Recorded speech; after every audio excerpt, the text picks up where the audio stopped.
Olá pessoal, meu nome é Altran, sou professor do Unifeg. Estamos estudando anatomia humana e iremos estudar nesse vídeo anatomia cardiovascular. O conteúdo programático da matéria é dividido em dois vídeos, um anatomia cardíaca e outro vascular.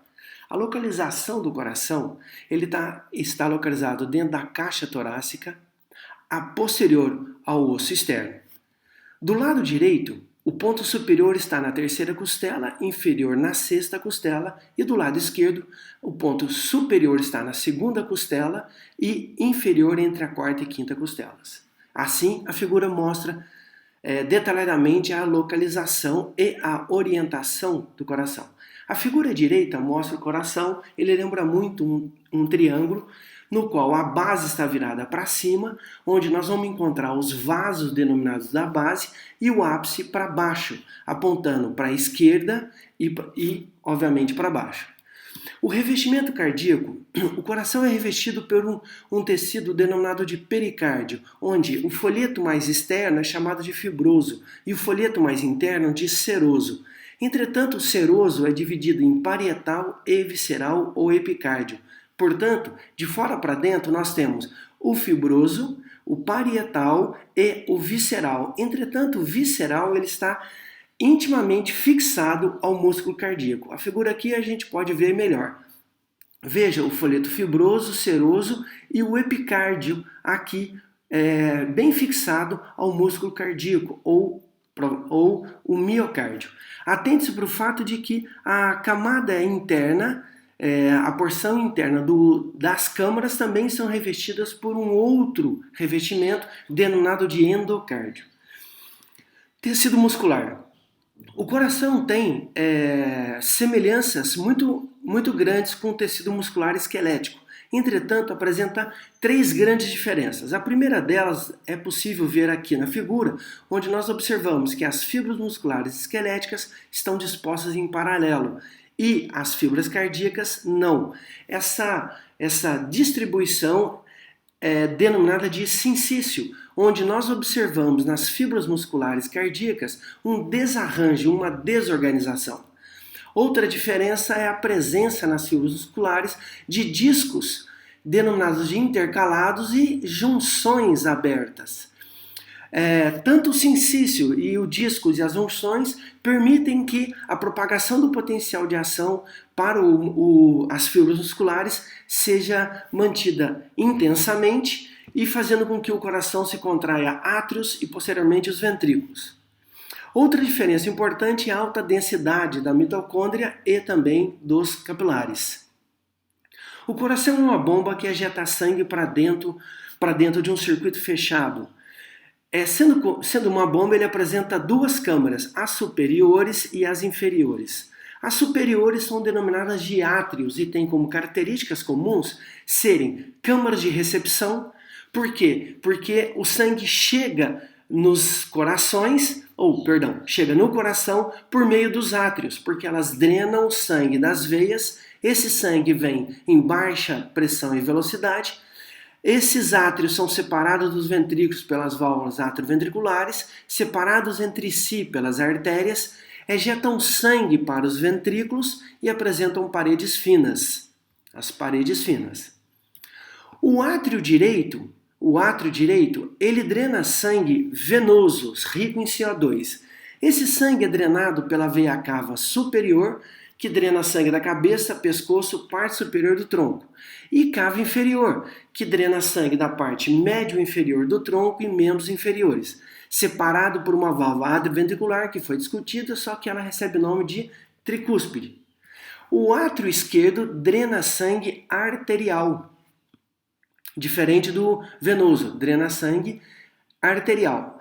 Ele drena sangue por 4 veias denominadas de pulmonares direitas, que vem do pulmão direito, e pulmonares esquerdas do pulmão esquerdo. Também é separado pelo ventrículo por meio de uma válvula denominada de bicúspide ou mitral.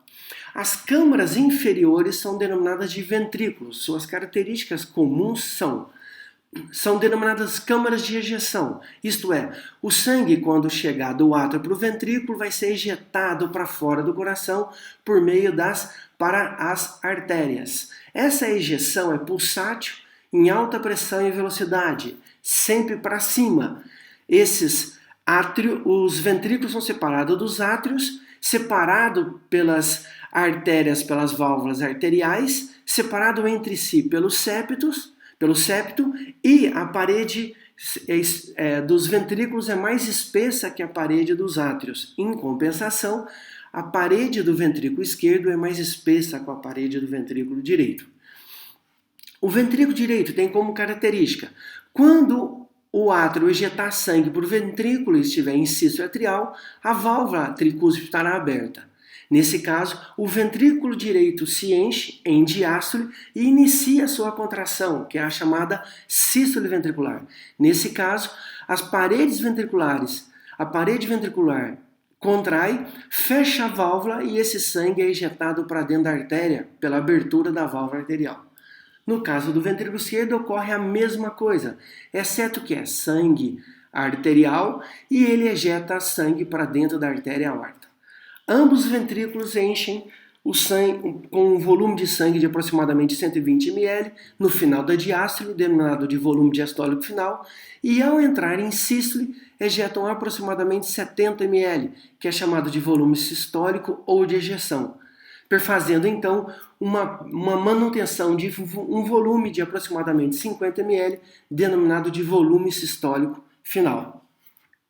Nós observamos que o sangue que está no átrio passa para o ventrículo, do ventrículo para a artéria.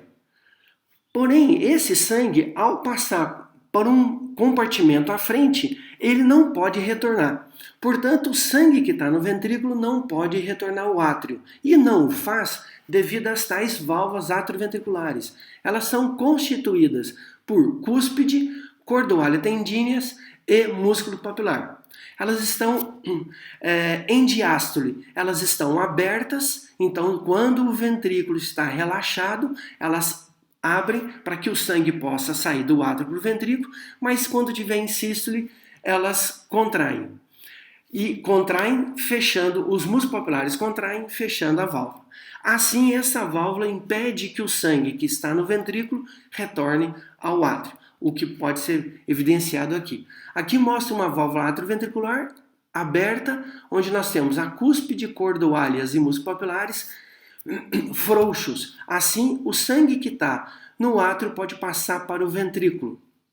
Quando o ventrículo entrar em sístole, a parede ventricular contrai, junto com os músculos papilares, cordoalhas, tendíneas também são estiradas, fazendo com que a válvula se feche, impedindo que o sangue retorne ao átrio. Assim, essa válvula atrioventricular impede que o sangue que está no ventrículo possa voltar para o átrio. Quando esse sangue que está no ventrículo passar para o átrio, passar para as artérias, existem ali também válvulas chamadas arteriais localizadas em que impedem que o sangue que está na artéria volte para o ventrículo, está localizada na artéria pulmonar e também uma na artéria aorta, entretanto não é constituída de músculos papilares nem cordoalhas, e sim apenas 3 folhetos. Aqui a figura mostra o átrio esquerdo ejetando sangue para o ventrículo esquerdo. Percebo então que as válvulas atrioventriculares estão abertas, esse sangue arterial está vindo para o ventrículo esquerdo e o venoso para o ventrículo direito. Percebo que as válvulas arteriais estarão fechadas. A partir do momento que o ventrículo entra em sístole, esse no caso o esquerdo, ele induz também a contração do músculo papilar e o fechamento da válvula, no caso a mitral fechada e a tricúspide fechada. Porém, a pressão dentro do ventrículo faz com que haja abertura da válvula arterial, aórtica e pulmonar. Assim, o sangue passa agora para as artérias e essas válvulas irão fechar, impedindo o refluxo. A figura vai mostrar isso, então percebam que os átrios contraem, válvulas atrioventriculares estão abertas, ejetando o sangue para dentro dos ventrículos. Os ventrículos irão contrair, essas válvulas atrioventriculares estarão fechadas, impedindo que o sangue que está no ventrículo retorne ao átrio. A partir do momento que a pressão arterial dentro dos ventrículos aumenta, ela permite a abertura da válvula arterial. Assim, o sangue é ejetado para a artéria. No caso Ventrículo direito, artéria pulmonar, ventrículo esquerdo, artéria aorta. Entretanto, esse sangue nessas artérias tentará voltar fechando as válvulas arteriais. Assim, as válvulas atrioventriculares impedem que o sangue que está no ventrículo retorne ao átrio e as válvulas arteriais impedem que o sangue que está nas artérias volte para os ventrículos. Espero que você tenha gostado dessa matéria e se tiver dúvida, retorna o vídeo e nos vemos no próximo vídeo. Um abraço!